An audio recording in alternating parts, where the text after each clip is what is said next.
નમસ્કાર દર્શક મિત્રો, ડીએનટીવીના ન્યૂઝરૂમમાંથી હું હેતલ શાહ આપનું સ્વાગત કરું છું। સમાચાર વિગતવાર જોતા પહેલા એક નજર આજના મુખ્ય સમાચારો પર। શહેરના અકોટાથી દાંડિયા બજાર વિસ્તારને જોડતો બ્રિજ રેલવે ટ્રેકની કામગીરીને કારણે અટકી પડ્યો છે, ત્યારે રેલવે તંત્ર પર આક્રોશ વ્યક્ત કરતા અકોટા વિસ્તારના રહીશો। ધોરણ 12નું રિઝલ્ટ આવ્યા બાદ આજે કોમર્સ ફેકલ્ટી ખાતે પ્રવેશ માટે વિદ્યાર્થીઓનો ભારે ધસારો। પ્રવેશ ફોર્મ બાબતે આજે કોઓર્ડિનેટરે વિદ્યાર્થીઓને માહિતી પૂરી પાડી। અસહ્ય બફારા અને આકાશમાં વાદળોની વચ્ચે મેઘરાજાના આગમનની કાગડોળે રાહ જોઈ રહેલા શહેરીજનો, તો તંત્રની ગોકળ ગતિથી થતી પ્રી મોન્સૂન કામગીરી સામે લોકોમાં ભારોભાર રોષ। હવે જોઈએ સમાચાર વિગતવાર। શહેરના અકોટાથી દાંડિયા બજાર વિસ્તારને જોડતો બ્રિજ રેલવે ટ્રેકની કામગીરીને કારણે અટકી પડ્યો છે, ત્યારે આજે અકોટા વિસ્તારના રહીશોએ રેલવે તંત્ર પર આક્રોશ વ્યક્ત કર્યો હતો। શહેરની ટ્રાફિક સમસ્યા હળવી કરવાના આશયથી 5 બ્રિજ નવનિર્માણ પામ્યા છે, જેમાં દાંડિયા બજારથી અકોટા વિસ્તારને જોડતો બ્રિજ રેલવે ટ્રેકની મંદ ગતિની કામગીરીથી અટકી પડ્યો છે। આ બાબતે અકોટા વિસ્તારના રહીશોએ 3 મહિના અગાઉ મહાનગર સેવાસન અને ડીઆરએમને આવેદનપત્ર પાઠવી આ બ્રિજની કામગીરી જલ્દી પૂર્ણ થાય તે માટે રજૂઆતો કરી હતી, જેના જવાબમાં રેલવે દ્વારા 15 દિવસમાં કામગીરી પૂર્ણ થવાની બાહેધરી આપ્યા બાદ પણ આજે 3 માસ વીતી ગયા હોવા છતાંય જેસે થેની પરિસ્થિતિ છે। આજે અકોટા વિસ્તારના રહીશોએ ડીઆરએમ દ્વારા પાઠવવામાં આવેલા પરિપત્ર સાથે મંદ ગતિએ થતી કામગીરી સામે આક્રોશ વ્યક્ત કર્યો હતો। ધોરણ 12નું રિઝલ્ટ આવ્યા બાદ આજે કોમર્સ ફેકલ્ટી ખાતે પ્રવેશ માટે વિદ્યાર્થીઓનો ભારે ધસારો જોવા મળ્યો હતો। પ્રવેશ ફોર્મ બાબતે આજે કોઓર્ડિનેટરે વિદ્યાર્થીઓને માહિતી પૂરી પાડી હતી। ધોરણ 12ના રિઝલ્ટ બાદ આજે કોમર્સ ફેકલ્ટી ખાતે વિદ્યાર્થીઓનો પ્રવેશ માટે ભારે ધસારો જોવા મળ્યો હતો। કોમર્સ ફેકલ્ટીના કોઓર્ડિનેટરે વિદ્યાર્થીઓને પ્રવેશ ફોર્મ ભરવા વિશે માહિતી આપી હતી। આ વર્ષથી કોમર્સ ફેકલ્ટીમાં ઓનલાઈન પ્રવેશ પ્રક્રિયાનો પ્રારંભ થવા છતાંય વિદ્યાર્થીઓ વાલીઓ સાથે ફેકલ્ટીમાં ફોર્મ ભરવા ધસી આવ્યા હતા। આ બાબતે વાલીઓએ ઓનલાઈન પ્રક્રિયામાં કોઈ ભૂલ થાય અને વિદ્યાર્થીની કારકિર્દી સાથે ચેડા થાય તે માટે કોઈ જોખમ ખેડવા તૈયાર નથી તેમ જણાવ્યું હતું। જે ફિઝિકલ આવ્યા છે એનું રીઝન એ જ છે કે ભાઈ આવું બધું કંઈક હોય અને કંઈક પ્રોબ્લેમ થાય તો અમારે શું કરવું।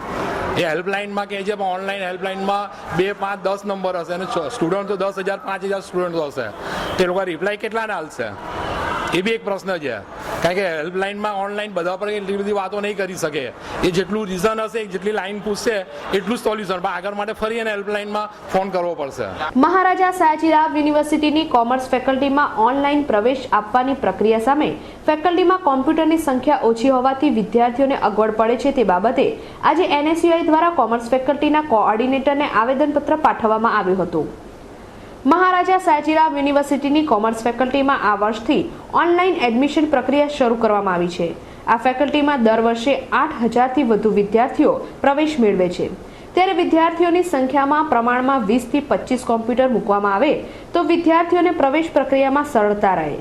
યુનિવર્સિટીની અન્ય ફેકલ્ટીમાં પૂરેપૂરી સગવડતા આપવામાં આવે છે, ત્યારે કોમર્સ ફેકલ્ટીના સત્તાધીશોની નિષ્ક્રિયતાને કારણે વિદ્યાર્થીઓને હાલાકી ભોગવવી પડે છે। એનએસયુઆઈના વિદ્યાર્થીઓ દ્વારા કોમ્પ્યુટર્સની સંખ્યા વધારવાની માંગ સાથે આજે કોઓર્ડિનેટરને આવેદનપત્ર પાઠવી રજૂઆતો કરવામાં આવી હતી। શહેરની સયાજી હોસ્પિટલ સહિત અનેક વિસ્તારોમાં ગટર લાઇન, વરસાદી કાંસની કામગીરીને પગલે ખોદકામ કરવામાં આવ્યું છે, ત્યારે હવે ચોમાસાને ગણતરીના દિવસો જ બાકી રહ્યા છે, ત્યારે તંત્રની કામગીરી સામે અનેક સવાલો ઉઠવા પામ્યા છે।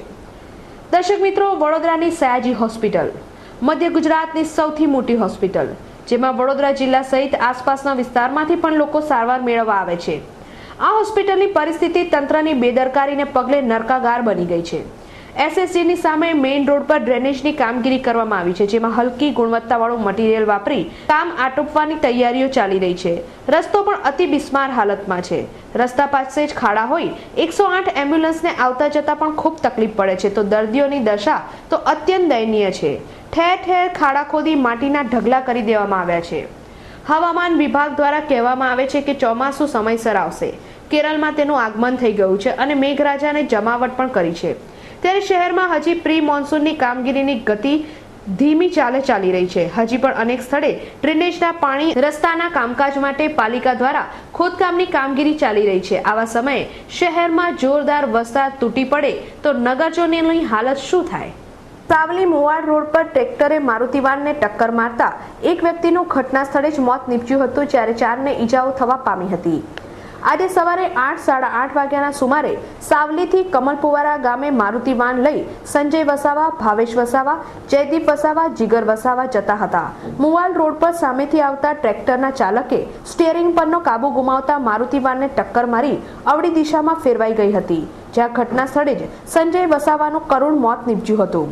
108 એમ્બ્યુલન્સ સેવા દ્વારા ઘાયલોને સારવાર અર્થે સાવલીની જમનોત્રી દવાખાને લવાયા હતા. તમામને વડોદરા વધુ સારવાર અર્થે ખસેડવામાં આવ્યા હતા, જેમાં એકની હાલત ગંભીર હોવાનું જાણવા મળ્યું હતું. વાઘોડિયા રોડના સંવેદનશીલ વિસ્તારમાં પોતાની માલિકીની જગ્યા હોવાનો દાવો કરી બિલ્ડરે કોર્પોરેશનનો રોડ ખોદી નાખતા હોબાળો મચી જવા પામ્યો હતો.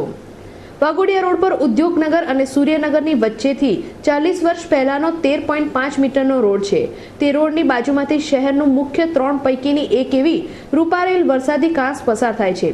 સંવેદનશીલ વિસ્તારની રોડ અને કાંસ સહિતની અંદાજિત 16,000 ચોરસ ફૂટનું ક્ષેત્રફળ ધરાવતી જમીન પર બંગડીવાલા નામના એક બિલ્ડરે પોતાની માલિકી હોવાનો દાવો કર્યો હતો અને બિલ્ડરે જેસીબી મશીનથી રોડ ખોદી નાખ્યો હતો.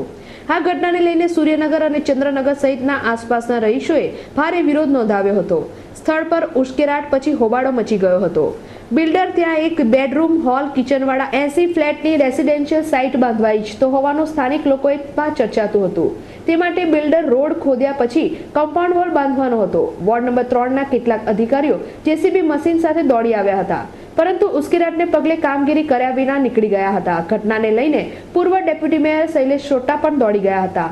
ત્યાં સુધીમાં તો લોકોની મોટી સંખ્યામાં હાજરીને જોઈને ભયભીત એવા બિલ્ડરે પાણીગેટ પોલીસને બોલાવી લીધી હતી. જો કે આ ઘટના વિશે પોલીસ સ્ટેશને કોઈ જ ફરિયાદ નોંધાઈ ન હતી. શહેરના સંગમ 4 રસ્તા પાસેથી 62 વર્ષીય વૃદ્ધાના ગળામાંથી 2 તોલાની સોનાની ચેન આંચકી 2 બાઇક સવાર ગઠિયા ફરાર થઈ જતા ચકચાર મચી જવા પામી હતી. પોલીસની નિષ્ક્રિયતાના પગલે અછોડાતોડ ટોળકીઓને મોકળું મેદાન પ્રાપ્ત થયું છે. બનાવની વિગત અનુસાર શહેરના હરણી રોડ આવિષ્કાર કોમ્પ્લેક્સમાં રહેતા 62 વર્ષીય ચંદ્રિકાબેન પ્રજાપતિ આજે સવારે 9:30 વાગ્યાના અરસામાં પોતાના ઘરેથી સંગમ 4 રસ્તાએ પહોંચ્યા ત્યારે પાછળથી ધસી આવેલા 2 બાઇક સવાર ગઠિયાઓએ ચંદ્રિકાબેનના ગળામાંથી 2 તોલાની સોનાની ચેન આંચકી ફરાર થઈ જતા ચકચાર મચી જવા પામી હતી.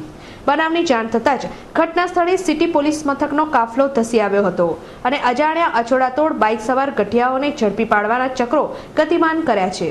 દર્શક મિત્રો, ડીએનટીવીના ન્યૂઝરૂમમાંથી આજે બસ આટલું જ. આવતીકાલે નવા સમાચારો સાથે ફરીથી મુલાકાત થશે. ત્યાં સુધી ડીએનટીવી પરિવારની સમગ્ર ટીમને રજા આપશો. નમસ્કાર.